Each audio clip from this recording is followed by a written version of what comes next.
Nou ja, ek is saam met my oopmaak by Habakuk, hoofstuk 2. Nou die mense wat nie gereeld Bybel lees nie, sal nie weet waar is Habakuk nie, so ek gaan maar so 5 minute gesels dat julle lekker bly. Maar ja, ons gaan saam lees daai Habakuk uit. En ons het laasweek begin met 'n nuwe reeks.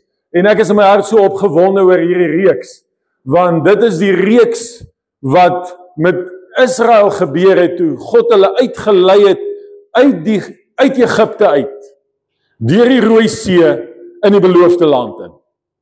En dis 'n besondere gebeurtenis, want Israel se fisiese reis, dit wat hulle deurgemaak het in die woestyn, dit wat hulle beleef het onder die juk van Farao, dit wat hulle gevoel het toe daai sweep van Farao oor hulle rug slaan, is dit wat ek en jy vandag nog beleef in ons gees. Ons geestelike pad saam met die Here is die fisiese pad wat Israel gestap het uit Egipte uit, na die beloofde land, na Kanaan toe. En ons het laasweek begin met die eerste belangrikste hoofding, en dit was sondebewustheid. Ons, soos ons hier sit vanoggend, mag nie in ons gedagtes bewus wees van sonde nie. As jy bewus is van sonde, broer en suster, is daar 'n tyd nou om daarmee te deel. Ons moet ontslae wees daarvan, want dit is die remskoen op jou geestelike lewe. Dis die remskoen op jou vooruitgang saam met God. Dis die remskoen op 'n vry en 'n wonderlike geestelike lewe.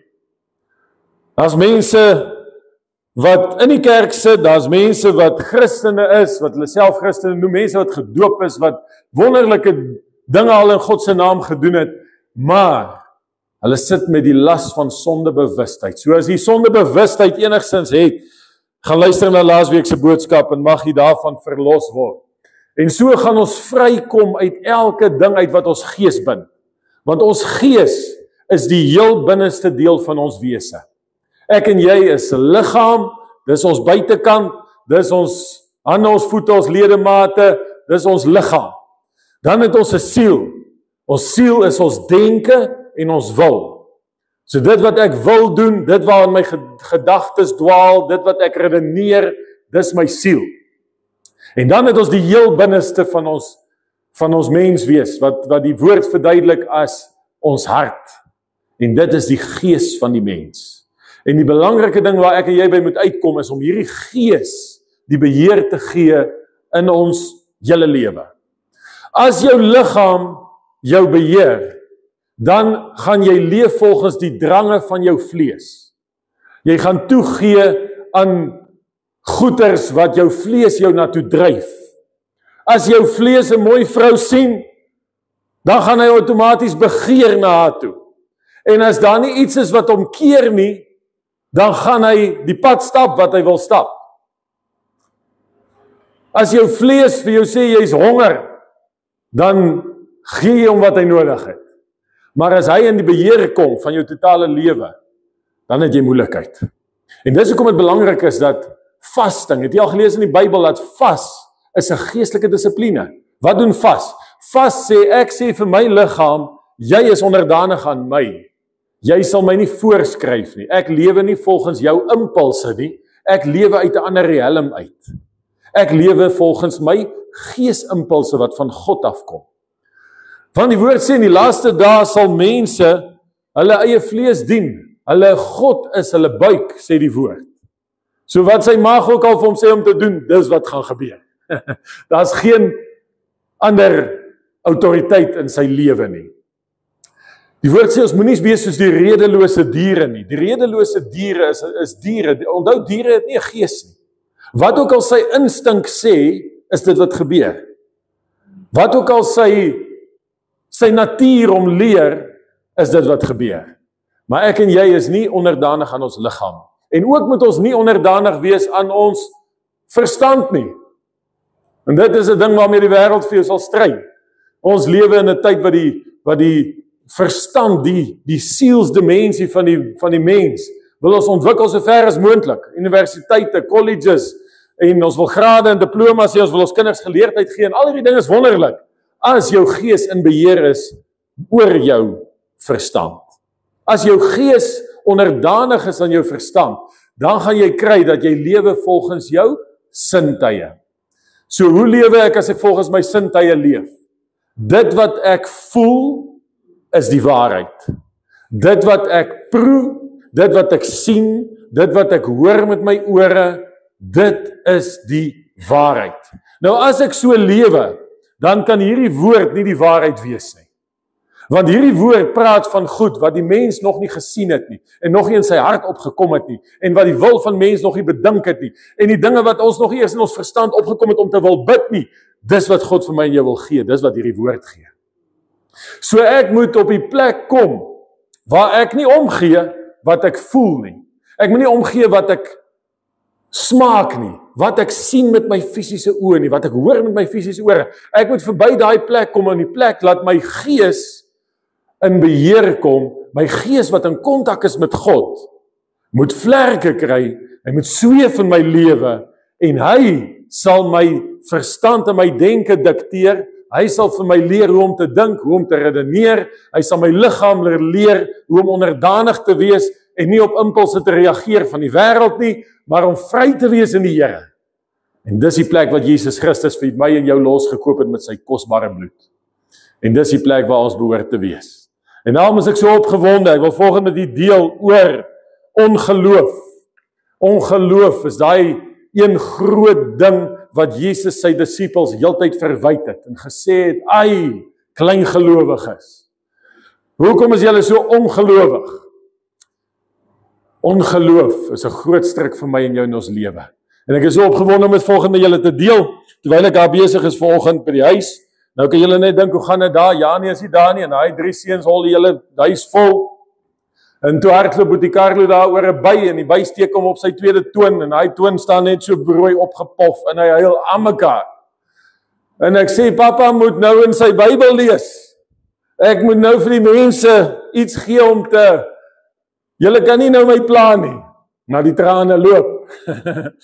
En ek vat my hand en ek sit hom so op Boetie Carlo se voet. Ek sê, Here Jesus, kanselleer hierdie by se steek, en kanselleer hierdie gif, en laat hierdie kind rustig raak, en laat dit sommer net vir hom rus en kalmte en vrede bring. En die volgende toe verdwyn daai swelling. Julle kan hom gaan kyk hoe lyk hy nou. Ou toentjie lyk maar net soos al die ander. Jy sien, jy weet wat hy net by gesteek het. En God se krag werk. Kan jy sê amen? Halleluja. Ons moet geloof hê. Kom ons buig die hoofde en ons sluit die oë. Here Jesus, ons dankie vanoggend vir die kosbare voorreg dat ons as kinders van God saam hier kan wees, Here. Ons is hier, Vader, om te eet uit die bron van ware voedsel. Ons is hier, Here, om ons harte te vul met die ware bron van lewe.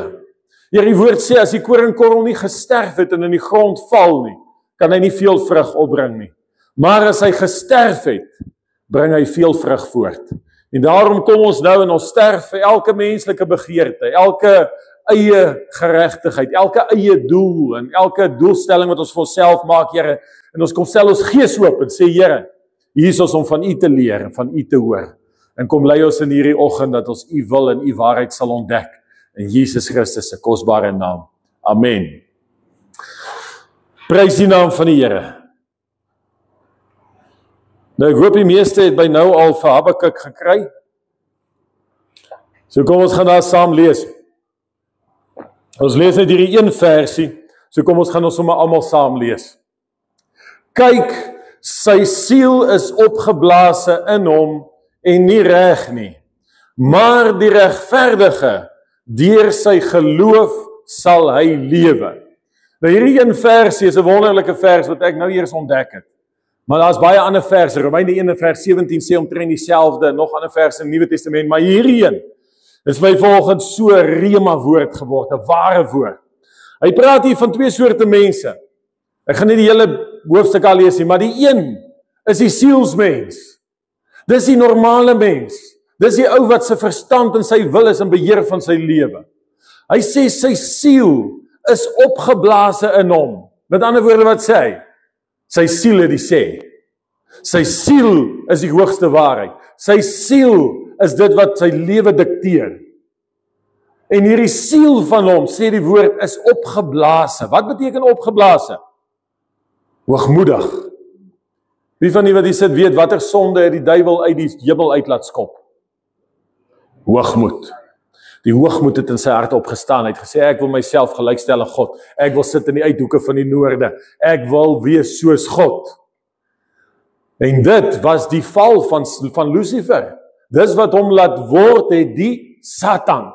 Hy was nie altyd die Satan nie, hy het die Satan geword, want dis wat sonde doen. Hy transformeer jou in dit wat God jou nie gemaak het om te wees nie.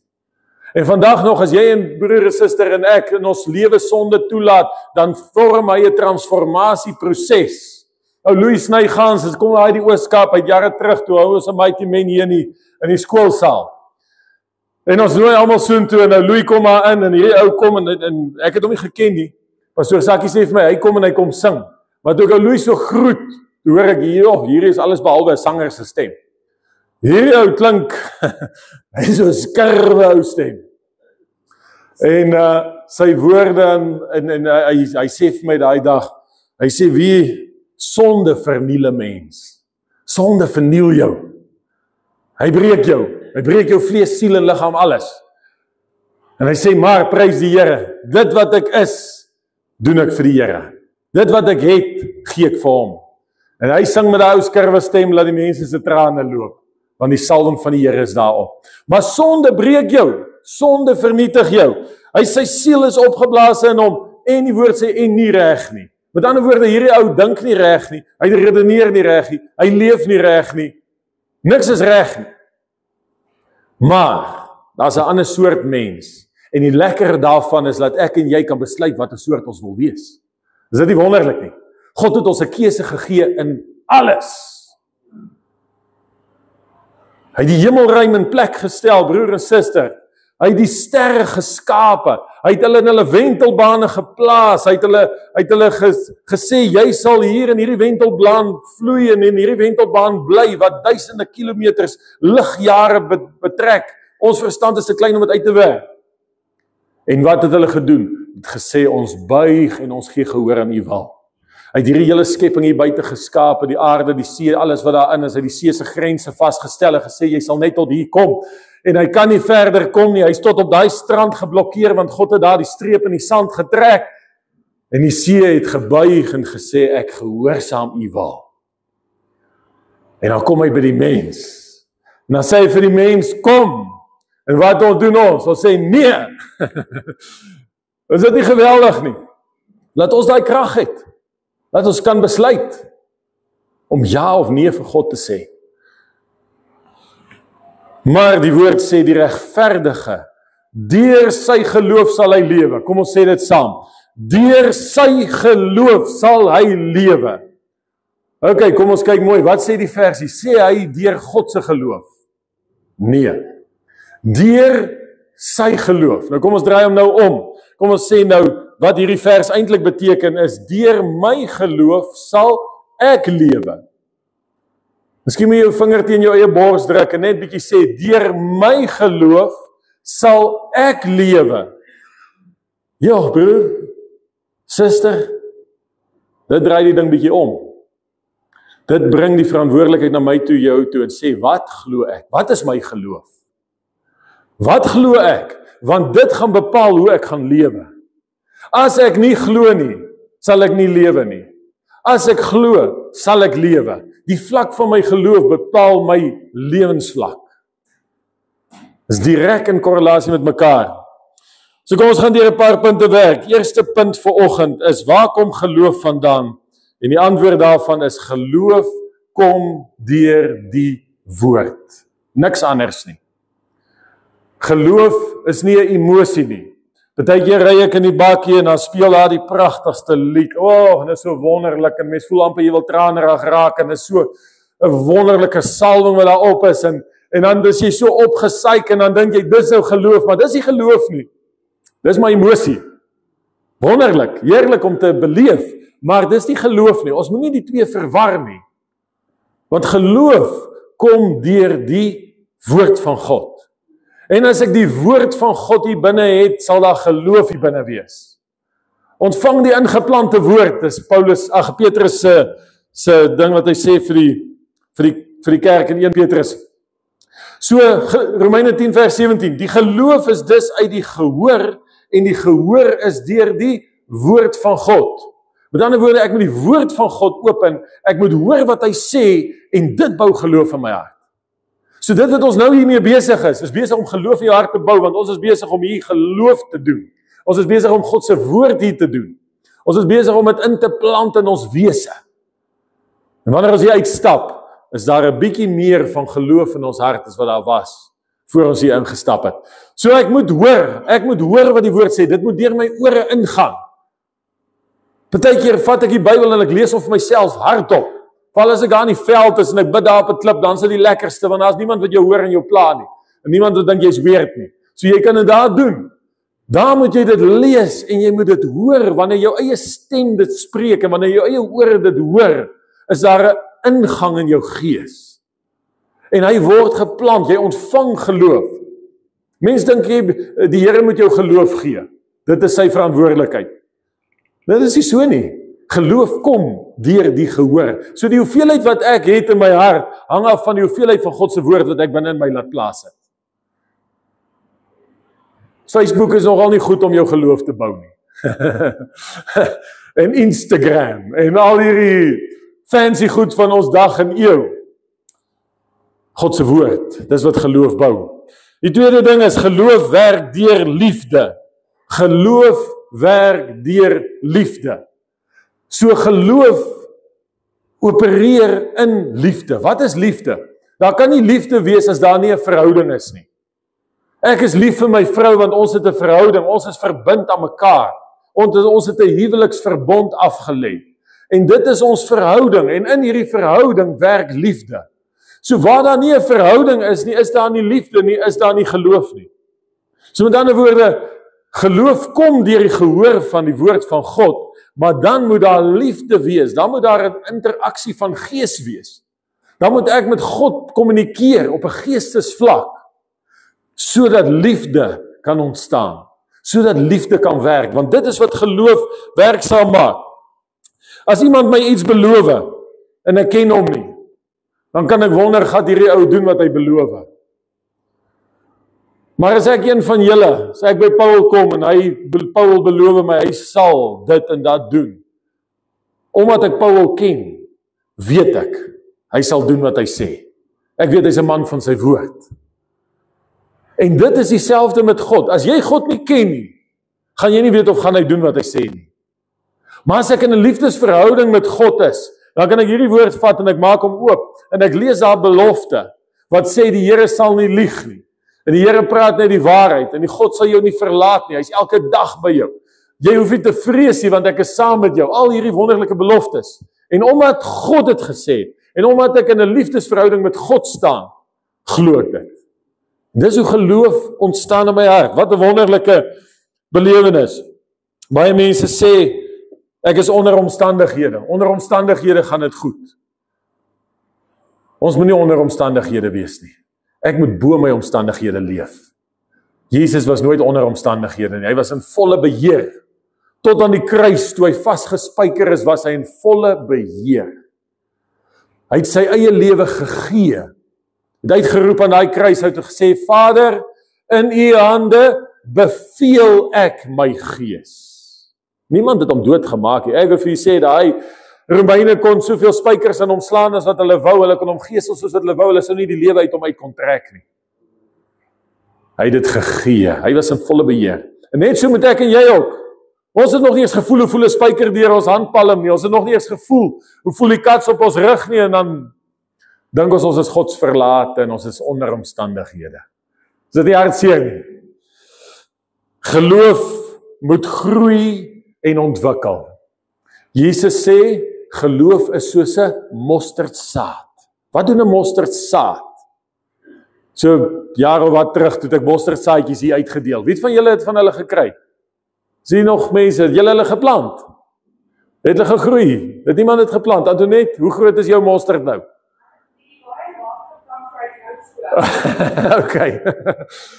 Dan die Marie, daar van Deelfontein het my 'n foto gestuur, toe staan hy mosterdboom van haar net so daar op die plaas. 'n rukkie terug. En dis wat die Here sê, geloof groei.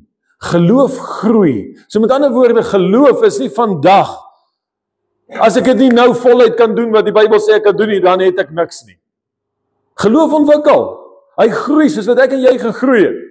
Ek onthou nog toe ek so jong seun was, toe ek net hier so by die 10er gekom het. Ek kan nie onthou hoe oud was ek nie, maar my pa het altyd vir die werkers daar by die in die Woornbuurt het hy gaan meel aflaai in Mokwalo.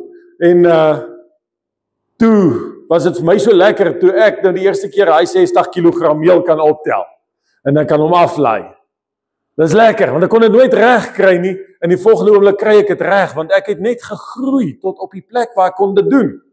En dan wil ek jou sê vanoggend, moenie dink jy het geen geloof nie. Jou geloof is onderontwikkel. As jy nie kan bid en sien laat dit gebeur nie, as jy nie al die beloftes kan sien dat die goed werk soos wat dit werk nie, moenie moed opgee nie, gee kos. Gee kos in jou geloof. Laat hom groei, laat hom sterker word, laat hom gebruik hom op elke moontlike manier. Ek kom maar by die huis en hier lê 'n siek skaap. En die werkers roep my soontoe en ek kom daar en ek kyk kom en ek sien, hier, kyk 'n skaap. As jy hom nie vinnig iets doen nie, dan lê hy. En ek is daar, huis toe, kom daar, al die penicillin is op. Daar is niks om hom mee te spuit nie. En ek kom weer by die stoor en ek bid, ek sê, Here, in die naam van Jesus Christus, rig hierdie skaap op en laat hy loop. En toe ek middagete terugkom by die huis, ek moes toe iets dringend gaan doen, ek kon toe nie eers gaan medisyne haal nie. Toe ek middagete terugkom by die huis, toe hy skaap nêrens te vind nie. Toe het hy weer opgestaan, hy saam met die trop, ek weet nie eens wat die een was dit nie, want toe is hy gesond. Prys die Here. So moet ons oefen, in ons daaglikse ding, met 'n bysteek, met 'n siek skaap, met enige ding wat op ons pad kom, want dit is hoe 'n klein geloof besig is om spiere te kry. Dis hoe 'n klein geloof besig is om te groei, is in die klein goedjies wat op my en jou pad kom. Nie ek en jy gaan sommer nou, ewe skielik nou, in geloof uitstap en siekes gesond bid en al die wonderlike dinge gebeur wat mense hoor van die groot evangeliste, as ons nie ons geloof geoefen het nie. Alles kom met oefening. Wat is ongeloof? Kom ons kyk bietjie daarna. Toe ek begin in hierdie boodskap voorberei, toe besef ek het al so baie oor geloof gepraat, maar ek het nog nooit oor ongeloof gepraat. En ongeloof is 'n woord wat in die Bybel genoem word. Dis 'n definisie van 'n toestand van 'n mens wat jy jouself kan in herken of nie herken nie. So kom ons gaan lees bietjie Hebreërs 3. En dan gaan ek vir dit terugbring na Israel se Exodus reis toe. Ons is besig in hierdie Exodus reeks. Hebreërs 3 vers 12. Hy sê, sorg daarvoor broeders, dat daar nie miskien in een van julle 'n bose en 'n ongelowige hart is nie. Nou die woord sê hier, dat 'n ongelowige hart, met ander woorde, 'n hart wat ongeloof in hom het, is ook boos. Nou baie keer sien ons nie, dat ongeloof en boos so in mekaar verweef is nie. Ons dink ongeloof is maar net, dit is ietsie verskoonbaar. Dis ietsie wat ons nou maar net menslik moet aanvaar. Dis ongelukkig maar ons menslike swakheid. Maar die woord is baie ernstig oor ongeloof. Hy sê ongeloof is boosheid. En wat is boosheid? Boosheid is duiwels. Ek wil met niks met die duiwel te doen hê nie. Ek wil glad nie in sy kategorie wees nie. Ek wil niks geïdentifiseer hê in my lewe wat kan aansluit by dit wat Satan doen nie. So kyk dat daar nie 'n bose en 'n ongelowige hart is, deurdat hy van die lewende God afvallig word nie. Kom ons gaan na vers 15 toe. Omdat daar gesê word, vandag, as julle sy stem hoor, verhard julle harte nie, soos in die verbittering nie. Wie was dit dan wat gehoor het en hom verbitter het? Kyk nou mooi wat sê die woord. Was dit nie almal wat onder leiding van Moses uit Egipte gegaan het nie? En op wie was hy 40 jaar lank vertoornd? Was dit nie op die wat gesondig het, wie se lyke in die woestyn geval het nie? En aan wie het hy gesweer dat hulle in sy rus nie sal ingaan nie, behalwe aan die ongehoorsaames? En ons sien dat hulle deur, sê almal saam, ongeloof nie kon ingaan nie. Nou kom ek gaan vir jou vertel wat hier aangaan. Israel trek uit Egipte uit, deur die magtige hand van die Here. Weet jy wat het in Egipte land gebeur? God het daai Egiptenare geslaan met die plaag. God het op hulle laat kom steekvlee, haal, muskiete, Die water het in bloed verander. Hy het verskriklike dinge gedoen. Pes onder die kleinvee. Daar het verskriklike goed gebeur in Egipte land. Alles op die bevel van Moses. Die laaste nag in Egipte het die farao se oudste seun gesterf saam met elke huishouding in Egipte se oudste kind. Is dit nie verskriklik nie? God maak die Rooi See soos 'n muur links en regs van hulle. Ek wens ek kon dit sien. Was dit nie iets om te sien nie? En God doen al hierdie wonderlike dinge. En hulle kom in die woestyn, hulle wandel deur die woestyn, hulle kom op die punt van die beloofde land waar hulle moet deurgaan, Kades Barnea, en toe hulle by Kades Barnea kom, toe word die 12 spioene ingestuur in Kanaan. En Moses sê, gaan kyk hoe lyk die land. Kom bring verslag van dit wat julle daar sien. En hy 12 spioene kom terug. En onder hulle was Joshua en Caleb. En Joshua en Caleb sê, dis 'n wonderlike land. Hierdie land wat God ons gee, is 'n land wat oorloop van melk en honing soos wat sy woord gesê het, soos wat Moses gesê het. Maar daar's reëse, maar daar's versterkte stede. En hulle is nog besig om daaroor te praat, toe kom die ander 10 manne, die ander 10 spioene, en hulle val hulle in die rede en sê, hierdie land, ons sal hom sekerlik nie kan inneem nie. Ons sal hier doodgaan, ons kinders sal begrawe word, ons sal dit nooit maak nie. Daai manne, ons is so sprinkane in hulle oë. Daai mure, ons sal nooit oor hulle kan kom nie, dis vergete. En weet jy wat gebeur? Die hele volk draai na hierdie 10 manne toe, hulle vat daai manne se opinie, en hulle sê, ons sal dit nie maak nie, ons gaan nie daar ingaan nie. En die Here stuur hulle daar weg en hy laat hulle 40 jaar in die woestyn rondsirkel, al in die ronde, al op die berg, totdat honderde duisende mense gesterf het en in die woestyn het hulle bene gelê. Dis wat die woord hier sê. Hoekom? Oor ongeloof. Joh, broer en suster, ek wil vir julle sê, ongeloof is 'n verskriklike siekte. Dis 'n geweldige, dis erger as kanker.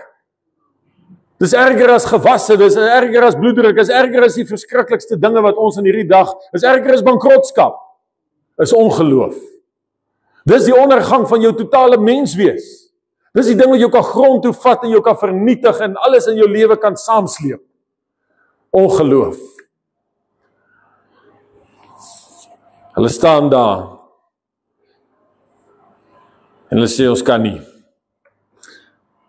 ingaan nie. En God word verbitter teen hulle. God kan dit nie meer hanteer nie. En hy sê, ek sal julle nie kan verander nie.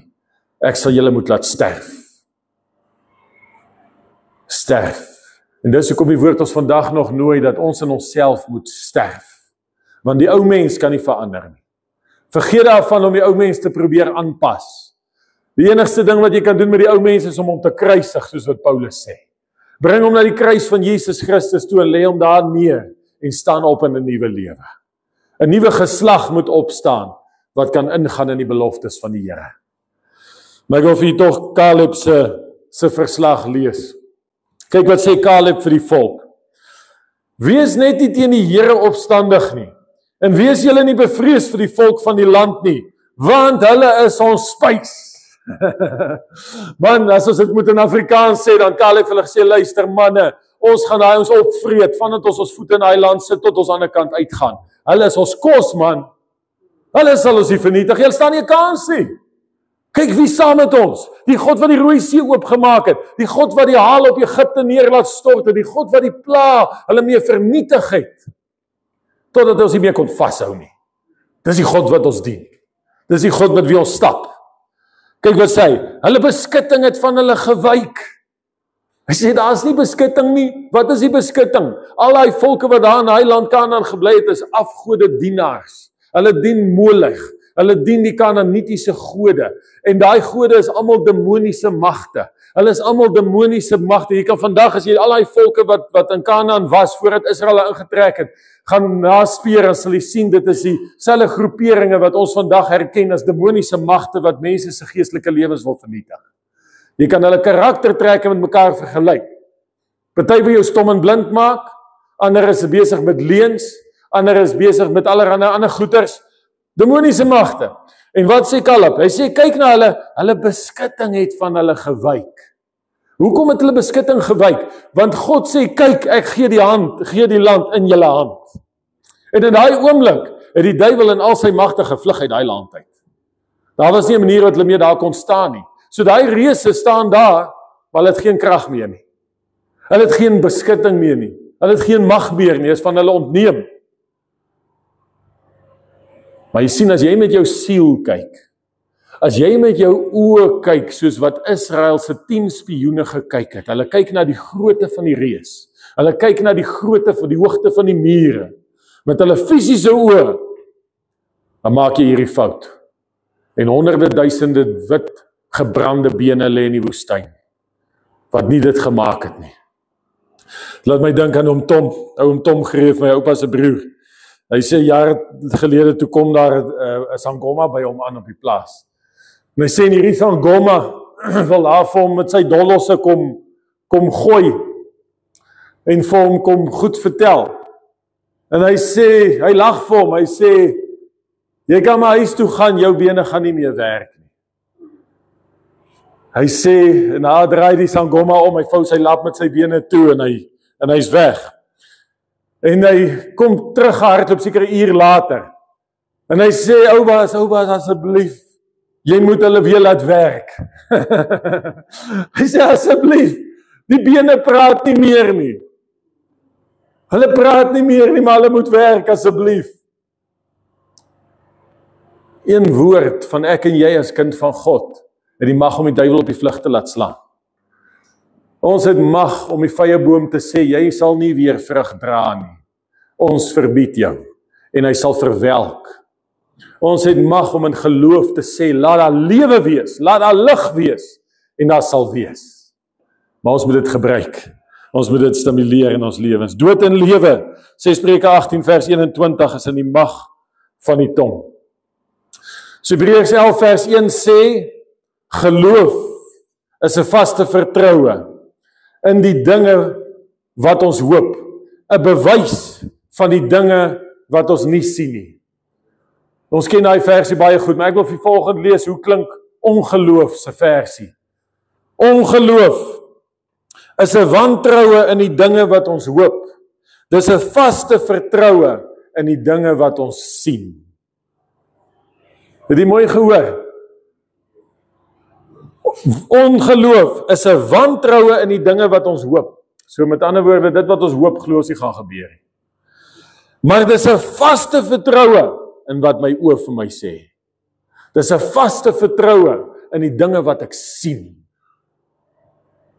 En as jy 'n vaste vertroue het in die dinge wat jy sien, broer en suster, die moeilikheid. Dink aan hom Angus, sê die haalstorm kom om. Hy slaan sy mielies plat, dat hulle op die grond lê, laat daar nie een regop staan nie. En hy sê, hy bid, en hy sê, Here, laat daar 'n oes wees. Hoe is dit moontlik? Daar is dan niks wat regop staan nie. Hy sê, en hy het met sy eie oë gesien, hoe trek daai mielies hulle van die grond af regop en gaan staan weer. Dis die hart van geloof. Ongeloof, broer en suster, beroof jou van oeste. Hy beroof jou van verhoudings.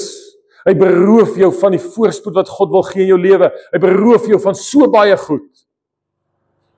Net omdat jy nie die Here vertrou om saam met jou te gaan nie. Caleb sê, man, ons het God by ons.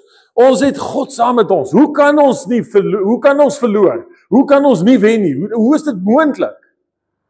Kyk wat het God alreeds gedoen. Maar die volk sê nee. Nee vir die Here. Kom ons kyk gou wat is die verskil tussen ongeloof en swak geloof. Daar's al mense wat hier sit wat sê, nee, ek is 'n ongelowige. As jy ongelowige was, dan was jy nie hier vandag nie. So jy kan uit jou klas self op die skouer klop en sê, mooi so, jy's hier. Al is jou geloof nie heeltemal goed nie. Swak geloof. Swak geloof, die basiese definisie van swak geloof is onderontwikkelde geloof. Geloof wat in 'n baba stadium is. Geloof wat in kinderskoene is. Geloof wat net moet groei. Sien, ek verwyd nie een van my kinders dat hulle te klein is om te kan doen wat ek doen nie. Want hoekom? Ek weet daar gaan 'n dag wees wat hulle dit gaan doen. Ek weet daar's 'n dag wat hulle sal groei en hulle sal verstandelik ontwikkel, hulle sal fisies ontwikkel, hulle sal geestelik ontwikkel, en hulle sal in staat wees om te doen wat ek doen en groter. Soos wat Jesus gesê het vir sy disippels, vir sy navolgers. Julle sal ontwikkel tot op die plek waar julle kan doen dieselfde wat ek doen en groter. Dis glad nie onmoontlik nie. Maar tot dan moet ek nie myself verwyd nie. Want weet jy wat doen die duiwel? Hy kom na 'n 2-jarige seentjie en hy sê vir hom, weet jy wat, jy's useless. Jy is dan maar swak, man. Jy kan nie as die deur se handvatsel bo bykom nie. Hoe onbillik sal enige vader dit vir sy kind doen? Om te sê, maar jy is dan swak en elendig en useless, want jy kan nie eers bo by die deur se handvatsel bykom om hom oop te maak nie. Niemand van ons doen dit nie. So moenie toelaat dat die duiwel dit vir jou klein gelowige kom doen nie. Moenie toelaat dat die duiwel jou verneder en verswak en versleg nie. Jy kan hom herinner en sê, ek kan dit nou nog nie reg kry nie. Ek kry dit nog nie reg om te bid en die deure open nie, want ek kan nog nie lekker by die handvatsel bykom nie. Maar weet dit, Satan, die dag sal kom, laat ek gaan bykom. Laat die Here my gaan oprig en ek 'n held gaan wees in sy woord. En 'n waarheidspreker gaan wees. En oor my lippe sal rol die waarhede wat jou en jou magte op die vlug sal laat slaan. En die deure sal voor my oopgaan, want my geloof sal bykom by die handvatsel. En die Here sal voorsien, en die deurbrake sal daar wees. En tot dan groei my geloof. Ek voed hom, ek lees die woord, ek studeer die woord, ek skep gemeenskap met God, en ek laat hom toe om in my lewe te doen. Ongeloof loop die toekoms altyd vooruit. Weet jy wat het Israel gesê? Hulle het vir Joshua gesê, ons kinders sal daar begrawe lê in daai beloofde land, as ons daar moet ingaan. En weet jy wat, hulle is nooit daar dood nie. Hulle het nooit daar begrawe gelê nie. Want toe hulle rondom Jerigo gaan stap, die eerste stad wat hulle gaan oorwin het, toe druk God daai mure binne in die grond in. Die ouens wat argeologie doen, sê vandag as hulle Jerigo gaan ondersoek, dan sien hulle hierdie mure het nie omgeval soos die antieke stede se mure, maar omval van ouderdom nie. Hierdie mure is in die grond ingedruk, so asof 'n hand dit uit die hemel uitgedoen het. Niemand het gesterf nie. Niemand is se beendere lê in die beloofde land nie. Hulle lê in die woestyn waar ongeloof hulle laat sterf het, ja. Maar in die beloofde land lê daar nie gebleikte beendere nie. Daar's oorwinnings, daar's plek vir die Here, daar's plek waar God ons seën. So kom ons gaan kyk gou-gou die faktore wat ongeloof veroorsaak. Die nommer 1 faktor is gebrek aan heilskennis. Weet jy wat, daar's mense wat die Bybel ken, maar hulle ken God nie. Hulle ken die Bybel, maar hulle het geen openbaring nie. Daar's vreeslike slim ouens. Ek kan nie eers al die seuns van Jakob opnoem nie, maar daar's slim ouens daar buite wat vir jou al 10 sou so op hulle vingers sal opnoem. Sê dis Jakob se seuns. Maar wat ek weet Jakob het in 'n nag met sy hoof op 'n klip geslaap en die hemel is geopen en hy het die engele van God op en af gesien en hy het geworstel met God en het gesê ek sal u nie laat gaan tensy u my nie seën nie. En God het met hom geworstel tot dagbreek toe en die Here het hom op die ou end geseën en hom 'n nuwe naam gegee. En dis die belangrike goed om te weet. Daar's mense wat hulle kopkennis versterk, maar sy gees se kennis is nooit by God nie. Hy het nooit diep ingedelf in die waarhede van God se woord nie. So heilskennis is die nommer 1 ding wat ongeloof veroorsaak. Maar jy goed daar in die Bybel te weet, maar jy weet nie waar jy staan met die Here nie. Wat baat dit jou? Ons moet kom en sê, Heilige Gees, openbaar u woord in my. Maak dit lewendig, sodat ek dit kan toepas in my lewe. Die tweede ding is gebrek aan gemeenskap. Gebrek aan gemeenskap. Geen verhouding kan bestaan sonder dat mense kommunikeer met mekaar nie. Huwelike val uit mekaar uit deesdae, want die man en die vrou werk albei en die aand kom hulle by die huis en hulle is te moeg om met mekaar te praat. Hulle gaan slaap net, môreoggend staan hulle op, hulle gaan weer hulle eie rigtings. En so ontstaan die gebrek aan kommunikasie.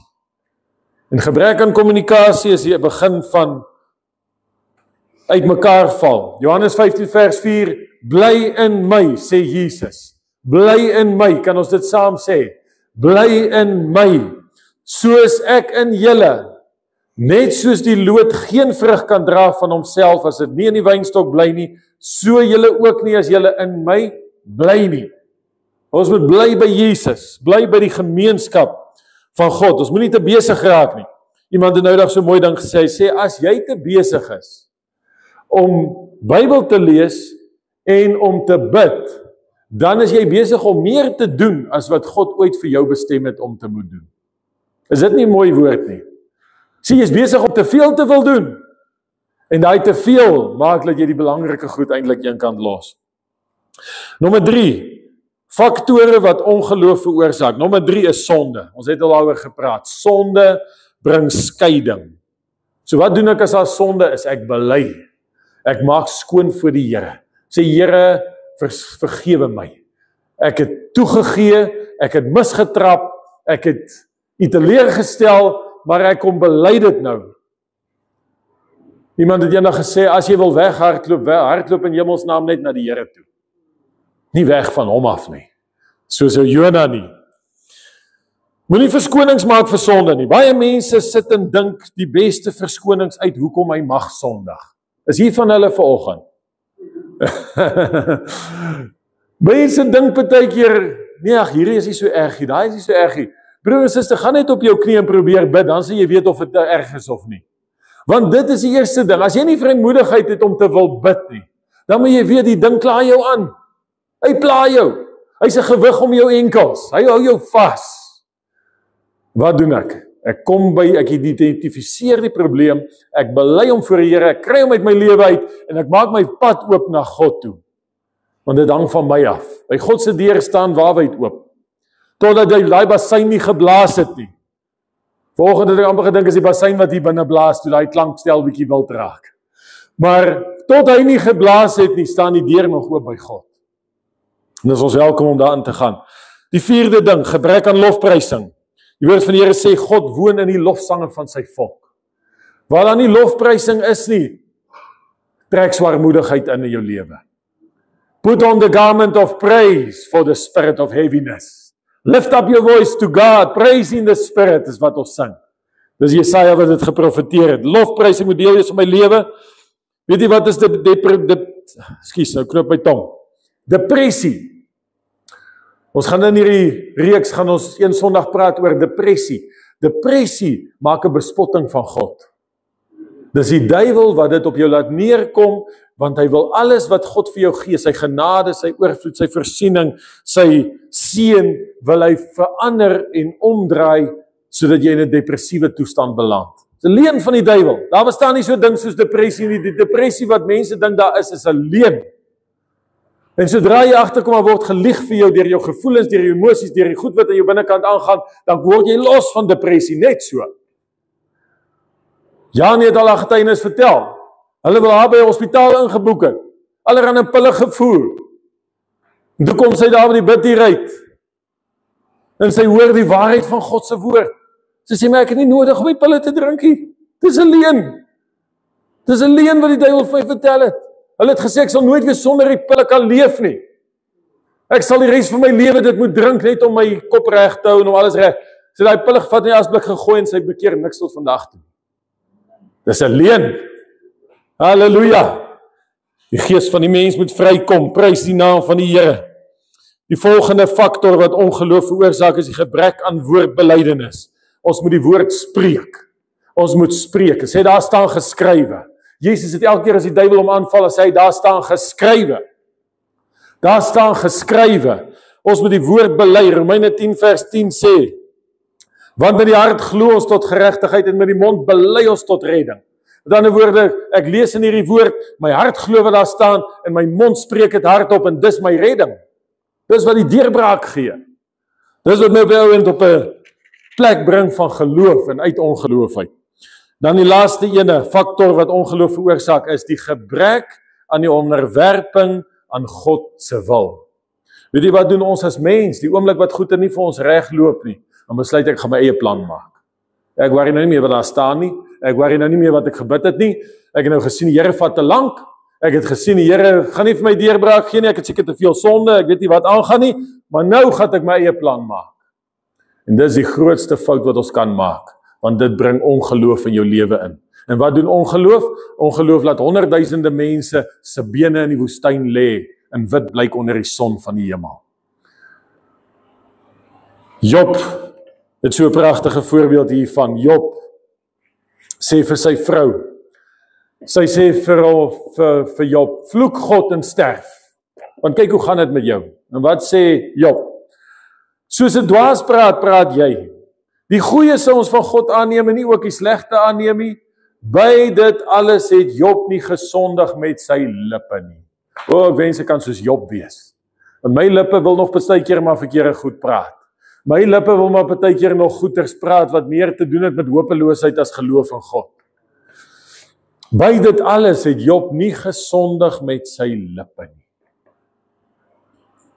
Nou kom ons gaan nou oor die 6de punt. Die effek van ongeloof op die gees van die mens. Ek gaan nou hier vinnig oor hardloop. Hoe sien jy, wat gebeur die ongeluk wat ongeloof in jou lewe inkom? Die eerste ding is, jou selflewe kom in aksie. Ek sal 'n pad maak, hulle sal my nie onderkry nie, ek sal. Jy weet dat die duiwel het ook so gesê, toe hy geval het in hoogmoed. Gesê, ek sal in die hoogte opklim, ek sal myself met God gelykstel, en ek sal heers oor alles wat daar is. Ek sal.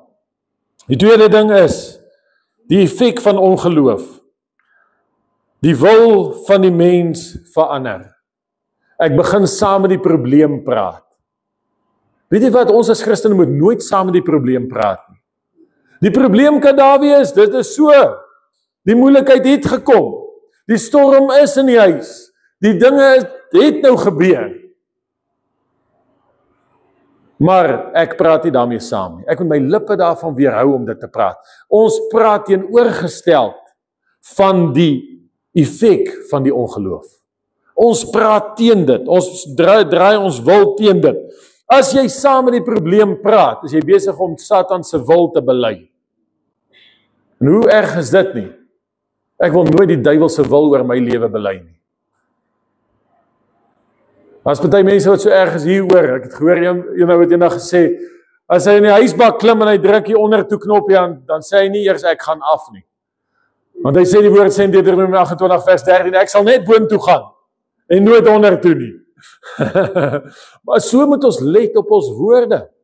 Want wanneer ek saam met die moeilikheid praat, wanneer ek saam met die droogte praat, wanneer ek saam met die probleem praat, dan kry hy 'n greep op my gees en hy bring ongeloof in my lewe. Frustrasie. Frustrasie is 'n effek van ongeloof op die gees van die mens. Israel was gefrustreerd in die woestyn. Hulle het elke dag manna gehad, hulle het elke dag kwartels gehad, maar hulle was kwaad, gefrustreerd. Die volgende effek is, dit skakel jou uit God se teenwoordigheid uit. Dit bring jou op 'n plek waar jy nie lekker kontak het met God nie. Dit bring jou op die plek waar jy God verlate voel. Dit bring jou op die plek waar jy voel jy bid teen die plafon vas. Die volgende effek van ongeloof is, dit keer goddelike voorsiening. Weet jy dat God werk nie soos mense nie? Ons kyk na ons bankrekening en bepaal ons, dis wat my vermoë is, dit wat ek kan doen. Ek wil vir julle sê, die Here het al soveel keer in my lewe voorsien, uit 'n oord uit waar ek dit nie verwag het nie. Van 'n plek af. Jy kan nie die seën van die Here op 'n sakrekenaar uitwerk nie. God werk bonatuurlik. Hy werk op ander wye. Hy sê, soos die hemel hoër is as die aarde, so is my weë hoër as julle weë en my gedagtes is hoër as julle gedagtes. En wanneer ek in ongeloof is, dan blokkeer ek daai goddelike voorsiening. Ek laat dit nie toe om in my lewe te wil inkom nie. Wat 'n tragiese plek. Kyk wat sê Hebreërs 11 vers 6. Hy sê, sonder geloof is dit onmoontlik om God te behaag, want hy wat tot God gaan, moet glo dat hy is en 'n beloner is van die wat hom soek. God beloon nie ongeloof nie. God beloon geloof. Halleluja. Beeste op 1000 heuwelse syne. In die hemel loop hulle op strate van goud. Hier op die aarde skiet ons mekaar dood. En die zamazamas en die ouens skiet mekaar dood oor so 'n klein stukkie goud wat jy amper nie eens met 'n tweezer kan raakvat. Dis hoe dit hier lyk. Maar hy wat glo, vir hom is die hemelse rykdomme oop en beskikbaar. En dan die laaste een, jy verloor jou godsbeeld. Jy verval in eensaamheid, jy verval in alleenheid, jy trek jou terug uit die wêreld uit, jy beland op 'n plek waar jy uitgehaal word uit God se gemeenskap uit. En jy kom op 'n plek van ongeloof deur dat jy nie meer jouself sien soos God jou gemaak het nie. God het ons in sy beeld geskape. Onthou wat ek volgende week geopen het. Op die 6de dag het God ons self geskape om hom te reflekteer. Ons is die refleksie van God in hierdie skepping. Nou ja, hier kom ons nou by die belangrikste dinge vanoggend. Hoe word ek bevry van ongeloof? Hoe word ek bevry van ongeloof? Daar is 7 stappe. Die eerste punt is berou en bely. Berou en bely. Weet jy wat? Ongeloof is 'n sonde. Ons dink dis maar net 'n toestand of is net in God se oë is ongeloof 'n sonde, net soos wat dronkenskap is en seksuele immoraliteit. En ek dink dis 'n sonde wat ons meer doen as wat ons besef. Dis 'n ding wat onverhoeds in jou lewe inkruip en jy gee gehoor aan hom. Ongeloof. So wat sê die Here doen ons met ongeloof?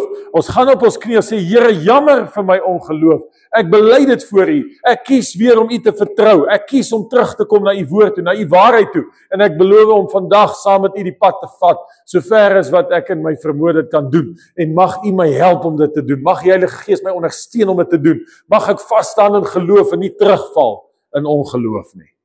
So ek berou dit en bely dit soos 'n sonde. Die tweede ding is, ek maak 'n wilsbesluit. Die lekkerste ding van 'n mens is dat ons kan 'n keuse maak. Ek kan nou besluit om te glo. Is dit nie wonderlik nie? Jy hoef nie te wag tot jy so voel nie. Jy kan dit sê al voel jy nie so nie. Jy kan dit besluit al is daar niks wat jou daartoe dryf nie. En dan moet ons pas op om nie probleembewus te wees nie. Baie mense is meer probleembewus as wat hulle oplossing bewus is. Meer probleembewus as wat hulle God bewus is. Jy weet, hulle sê 'n interessante ding, hulle sê dat wanneer mens nie geld het nie, dan het jy ook geen planne nie. En ek dink is nogal die waarheid. Ek het ook al iets daarvan beleef in my lewe. Saam met daai bewustheid van ek het nie geld nie, ek het nie die vermoë nie, kom 'n bewustheid dat ek kan niks doen nie. En God wil ons losmaak van dit. Hy wil ons oopmaak sodat ons kan dink, want ons denke word baie keer gedemp deur ons toestande. Ons is bewus van die feit dat ek nie geld het nie. Ek is bewus van my ellendige toestand. En daai bewustheid maak dat ek niks anders kan raak sien nie. Ons moet kom op die plek waar ons besef, wat is die toegang wat ons het in God se koninkryk? In sy koninkryk het ons toegang tot rykdomme, tot heerlikheid, tot erfenis, tot alles op hierdie aarde. Hy sê hy het ons alles gegee wat ons rondom ons sien, saam met Christus Jesus. Die derde punt is glo in jou kindskap. Ons moet in die oggend in die spieël staan en sê, jy is 'n kind van God.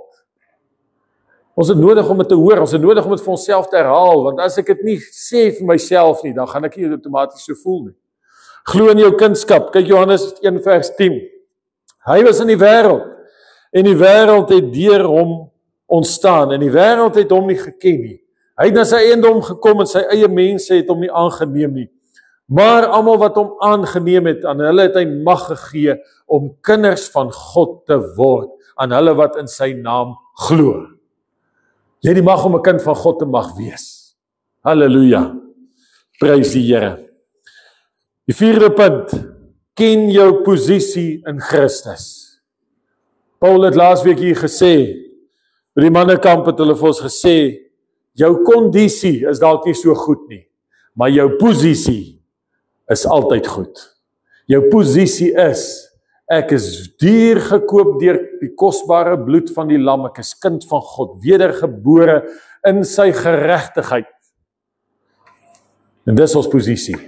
En ons moet onsself herinner aan daai posisie. Ek moet vir myself sê, ek is 'n nuwe skepsel deur sy woord. Die ou ding het verbygegaan, alles het nuut geword. 'n nuwe skepsel. Jesus is ons oudste broer. Ek is in die familie van God ingebore. Hierdie goed is die goed wat die woord vir ons alles leer en sê. As ons dit nie weet nie, dan sien ons onsself as arme, sukkelende sondaars. En God is daar ver in die hemel. En ek weet nie hoe om hom te kry om te doen wat ek graag wil hê in my lewe nie. Maar wanneer ek myself plaas in die posisie van ek is kind van God, ek is die familie van Jesus Christus, ek het die mag wat hy my gegee het, om te spreek en dit sal wees. Ek kan enigiets in sy naam vra, en hy sal dit doen. Ek het engele in my diens. Die woord sê in Jakobus, hy sê die engele is dienende geeste, in die diens van die heiliges. Wie is die heiliges? Dis ons wat hier sit vanoggend. Jy weet, daar is engele aan jou toegesê, om jou te help in die dinge wat jy voor nodig het. Maar as hy engel, as jy op 'n hoopie sit, soos, wat is die profeet, wat gaan sit het in die woestyn, en gesê het, mag ek maar sterf, Elia, dan is die engel werkloos. Hy het niks om te doen nie, want wat gaan hy doen? Maar wanneer as ek as kind van God opstaan, en ek staan in my autoriteit as Christen, en ek glo en ek bid, die oomblik wat ek bid, dan word die engele uitgestuur om te gaan doen wat God behaag, om te gaan doen wat die Here se woord sê hy moet doen. Dan die 5de punt, geloof en belydenis van God se woord. Ek wil net vir hierdie versie lees, Jesaja 55, vers 11. So sal my woord wees wat uit my mond uitgaan. Dit sal nie leeg na my toe terugkeer nie. Reinhard Bonke sê, die Here het vir hom gesê, my word in your mouth is just as powerful as my word in my mouth. Omdat ons die familie is van Jesus Christus, omdat ons kinders van God is die woord van God in ons mond, dieselfde autoriteit as die woord van God in Jesus se mond. Wat 'n kragtige wete. Dan die volgende een, gemeenskap met God. Wat is gemeenskap met God? Dit is die tye van gebed, die tye van saam wees voor die aangesig van die Here. En nie net 'n tyd wat ons lysie vir hom gee wat ons alles nodig het nie, maar tye van kommunikasie.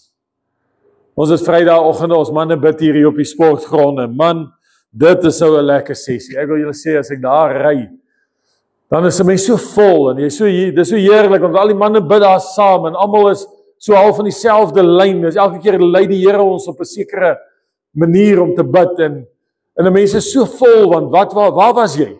Jy was in die teenwoordigheid van God, daar was gemeenskap tussen God. Jy weet skielik dat die geloof is daar, die aksie is daar, die moed is daar, die krag is daar, want ek is bevry van ongeloof. Dan die laaste een, die 7de punt, inspraak van die Heilige Gees. Weet jy wat, ons het daagliks nodig om die Heilige Gees se stem te hoor.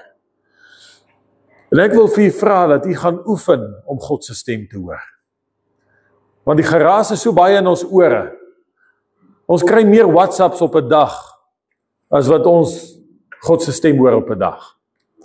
Ons het meer goed wat ons man moet aandag gee in die fisiese riem as wat ons kans gee dat God ons net lei. En die Here doen dit nie, jy het nie nodig om vir ure te gaan sit in die aangesig van die Here nie. Jy het net nodig om te sê, Here, leer my om u stem te hoor.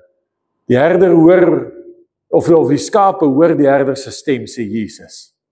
En as ek myself leer om ingestel te raak, om attent te wees, gaan ek die Heilige Gees se stem hoor. Inspraak in my lewe. Israel moes elke dag vars manna gaan optel het vir hulle daaglikse brood. Party van die mense was gulsig, hulle die manna gaan optel, 'n groot emmer vol, en die volgende oggend as hulle daarby kom, dan wat was daar? Wurms. Die Here wil daagliks met my en jou praat. Die Here wil daagliks inspraak in ons lewe gee. Ek het myself die gewoonte aangeleer, sê Here, help my om hierdie ding te doen. Ons is so, die Here het so op ons harte gelê om ons wil graag hierdie huis hier oor kan die straat van Hertzog se ma koop vir die, en as 'n kindertoevlugsoord begin aanwend hier in die dorp, en ons is nog besig in die proses daarvan, en ons gaan nog kyk waar lei die Here ons, maar in die oggende, dan as ek by die huis verby gaan, dan verklaar ek, sê Here, hierdie is ons plek, wat ons gaan gebruik vir die koninkryk, om die kinders wat verniel word in hierdie wêreld 'n veilige hawe te gee, om hulle op te voed in die woord, om hulle die waarhede van die lewe te leer, sodat hulle manne en vroue kan wees, wat hierdie wêreld kan vorentoe vat as hulle groot word. En nie in die skande hoef te leef van ek is 'n weeskind of ek is 'n weggegooi en mishandel deur my pa en my ma en al sulke goeters nie. Maar so ry ons elke oggend hier verby en nou vra die kinders my op pad huis toe, "Pappa, wat bid jy vir daai ou huis?" Dan sê ek vir hulle, "Pappa, praat met daai huis." Want daai huis moet gebruik word vir God se eer. En hoeveel goed is daar nie dat ek en jy mee kan praat en wat die Here daagliks op ons harte kan lê en wat ons kan inspraak gee. Ek sê, Here, waar kan ons meer doen? Hoe kan ons meer wees vir U en waardeur kan ons meer gelei word? In die woord en in die waarheid. So ons moet leer om die inspraak van die Heilige Gees te ontvang. Nou ek wil graag vra dat ons nou gaan ons hoofde buig. En dan gaan ons hier doodstil sit en ek wil vra dat ons net vir 'n oomblik die Here gaan toelaat om in ons harte te spreek. Ek dink elkeen van ons kan 'n veld in ons lewens identifiseer van ongeloof. Al is ons lank op die pad, al is ons op baie al 'n ver pad met die Here en daar's nie sonde en daar's nie verkeerde ding nie, maar iewers is daar iets wat God ons graag wil meer laat vertrou. Wat God ons meer wil gee. Maar ons ongeloof is 'n blokkasie. En ons kan nie daai deur oopkry in daai beloofde land van God nie. So ek wil vra dat die Here net vir 'n oomblik, dat ons net so gaan sit en dat die Here dit vir ons gaan openbaar en dat ons dit net voor hom kan neersit. Halleluja. Ag Here, ons kom. En ons wil bid, Heilige Gees, soos wat ons hier nou ons hoofde buig, soos wat ons stil raak voor U, Here. Vader, daar is dinge wat U meer wil doen in ons lewens. Ons is op die plek, Here, waar ons so ontvanklik wil wees vir U Heilige Gees. Ons is op die plek waar ons so graag meer soos U wil wees. Here, en ons wil elke blokkasie uit die weg uitruim. En Here, soos wat U nou besig is om vir mense te openbaar, die blokkasies in ons lewens, die ongeloof, wat ons gedink het, ag nee, daar wil nie iets gebeur nie. Here, laat ons dit sal teruggee vir U. Dat ons geloof weer sal opneem soos die staf van Moses. Dat ons voor probleme kan staan. In God se naam. He who kneels before God can stand before any man. Dankie, Here. Dankie dat U openbaar. Dankie dat U oopmaak. Dankie dat U wys. Heilige Gees, U so getrou. Dankie, Here Jesus. Kom ons gaan staan op ons voete. Ek wil vra dat ons net ons hande gaan opsteek as 'n teken van oorgawe en 'n teken van absolute surrender aan die Here. Vader, ons kom vanoggend en ons gee ons totale menswees vir U, Here. O Here, ons is so geneig om soos Israel te wees, Here. Ons is so geneig om te kyk met ons fisiese oë. Ons kyk na ons omstandighede, ons kyk na die lewe, ons kyk na die wêreld om ons sien alles so raak. Maar Here, U wil vir ons soveel ander wys, uit 'n ander dimensie uit. U wil vir ons wys waar U is in heerlike plekke. U wil vir ons wys hoe die hemels gestruktureer is, hoe die voorsiening van God se kinders daar is, hoe die gebede beantwoord word, hoe die deurbrake gedoen word, hoe genesings deurvloei, Here, soos 'n stroom. Here, hoe die Satan vlug voor die weermagte van God uit, hoe die engele skare oorwinnings uitvoer in ons gebede, Here, en deur dit wat ons bid, Vader, Here, in al hierdie wonderlike wêreld van God, Here, is vir ons baie keer so dof en ver en onnaspeurlik, Here, en dan wil ons kom bid, Here, dat U vir ons sal ongeloof uit ons harte vat. Elkeen van my broers en susters, Here, wil ek volgens voor bid, watter area daar ook al is van ongeloof in ons harte, ons gee dit vanoggend vir U, Here. Ons kom ruil dit in, Here, op 'n splinter nuwe, wonderlike, vaste, groeiende geloof. Here, en ons wil bid, Vader, dat ons hierdie geloof sal water gee, dat ons U woord sal ondersoek, laat ons die Heilige Gees sal kans gee, Here, laat ons dag vir dag ons geloof sal vernuwe, laat ons elke dag die vars manna sal optel, Here, en dat ons saam met U 'n pad sal stap, Here, en laat ons sal opstyg met arensvlerke, soos wat die woord sê, en laat ons groot en wonderlike dinge sal bereik in U naam, Here. Word verheerlik in ons lewens, Here. Ons gee onsself oor, Here, in u volmaakte wil in ons elkeen se lewe in Jesus naam. Amen en amen.